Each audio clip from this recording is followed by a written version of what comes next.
Happy Thursday, everyone. I hope that you're doing well. I hope you had a great week.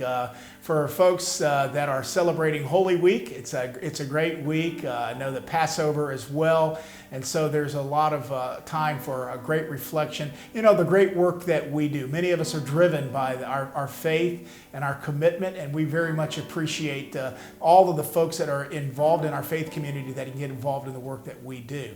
And speaking of the work we're doing, of course, Tallahassee has a lot of things going on at the Capitol right now, particularly around some of the legislation. Victoria is just doing a marvelous job with her legislative team and staying on top of some of the changes that are taking place. We just got off a call talking about a few things.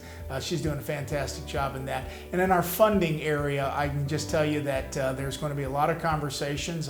I'm having some detailed conversations about our needs that I normally share on our Monday morning calls, and we're just really involved in all of that. We're not going to put all that in the newsletter. I'm going to tell you about it, but I am going to tell you that this newsletter, again, one of the things we're trying to do is put a lot of the good stories and things that are happening across the state. We need to make sure that everyone that's looking at this newsletter sees the great things that are happening across our state. The diversity of our state, the diversity of our workforce, the diversity of the services that we provide is incredible. And therefore, I want to tell those stories. Again, we have another great story coming out of South Florida. Children's Harbor has provided a wonderful story, very heart-touching story. I hope you spend some time looking at that. I want to thank Tiffany Dogie for sending that to us. And if you want us to be able to present your stories from all across the state, please go to dave@flchildren.org. That's dave@flchildren.org, and send us your little video clips, and we'll be more than happy to try to include them and get more information out to the rest of the world of all the great things you're doing in child welfare.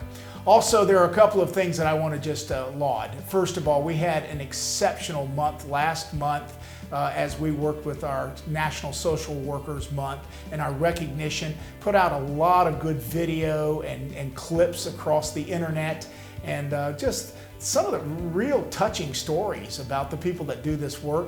And again, I'm always excited when I can tell our good messaging of all the people that are involved in it. So we've got an obligation to do that, and I'm excited about that. And that was well done. And so I want to congratulate all of you who sent your information in and got involved in that, but also to our communications team that did a marvelous job.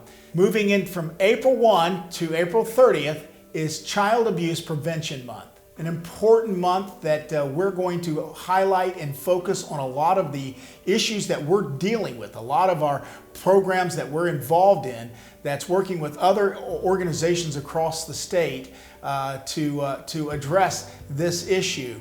I know that we have one of our organizations out of Orlando, Glenn Castle and Embrace Families, has put together the Manicure Movement. It's a fantastic, if you've seen it, where you paint your fingernail and they have a story that goes along with it. We appreciate Maureen Brockman, who is heading that up, and that's just another good thing that we're doing here across the state.